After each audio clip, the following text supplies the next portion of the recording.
and we came a long way, especially recently enduring a season of social distancing, which many may find being depressed and oppressed.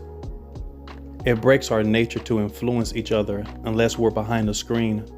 Oh, how boredom hits us in the face, and the reality to separate ourselves from our neighbors, family, and friends. But as the dawn approaches, humanity has found a way of connecting, although not physically, but with a virtual touch. And the concept of gaming leads us to a debate whether it should be a part of our livelihood or something we should abstain from.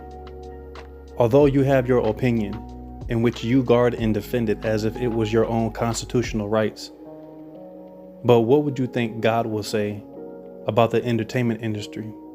Have we developed a mindset to not engage in any sort of fun experiences?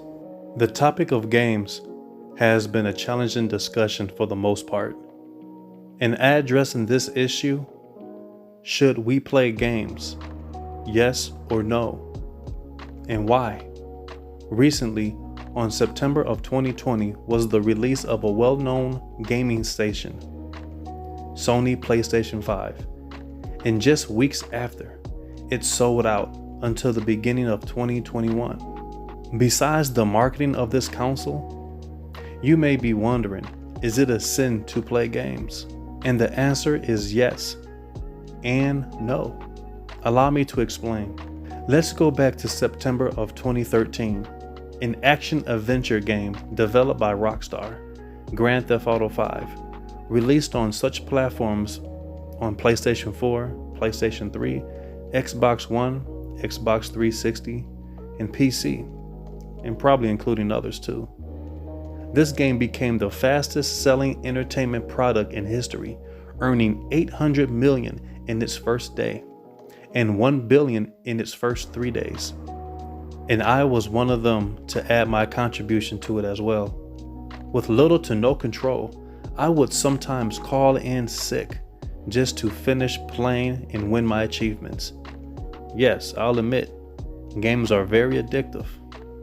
And the influence it has on the younger generation has been at an increasing rate dangerous, not just at home, but towards their peers and staff members at school. This should make parents aware of what their children is doing and be concerned about the amount of time spent.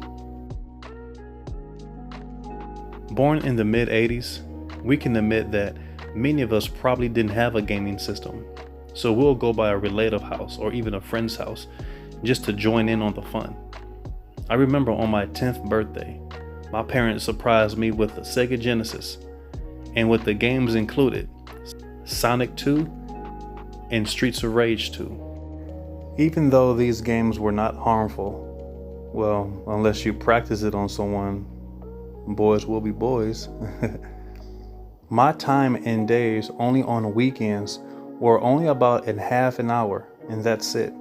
For every kid who had this system and the Nintendo, we can bear the shame that memory cards wasn't invented back then. So just as close you were towards the end, once your time was up, you can't save where you left off, and having to start all over was a burden to many of us.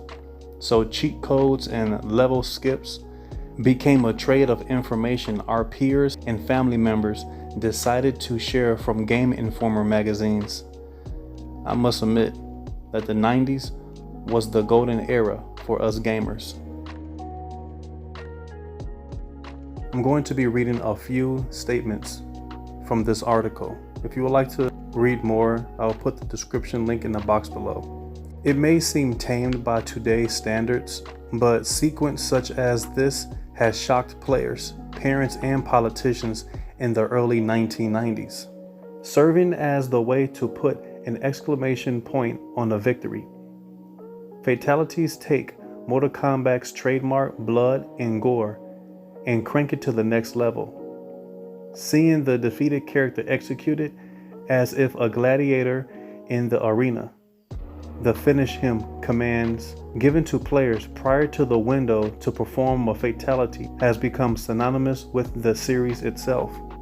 These are the sketches remain a key part of the fatality creation process.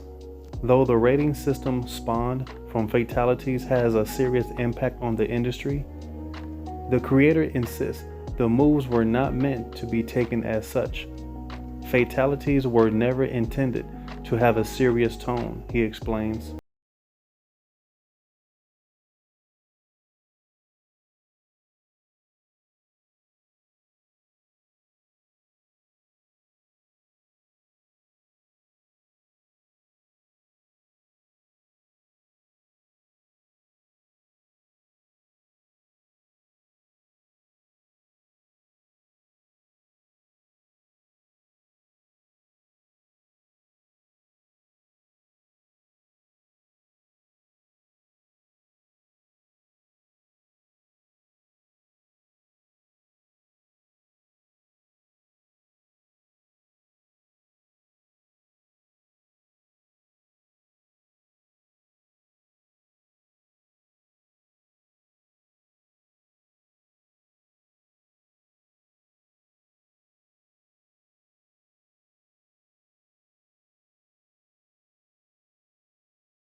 Such games like Lumosity, Elevate, and Peak, just to name a few.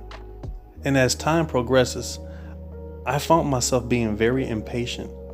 I realized this could affect my behavior with those around me. And at once I realized this, I had to uninstall the app. It may not affect you per se, but I seen how damaging this could be. So I had to find another alternative way to strengthen my mental skills. In the gaming world, it can be very therapeutic, a way to release stress, engaging in the outside world with several hosts from parts known all connecting together for an exhilarating experience. It can bring couples together and even unify friendships. I knew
those who don't know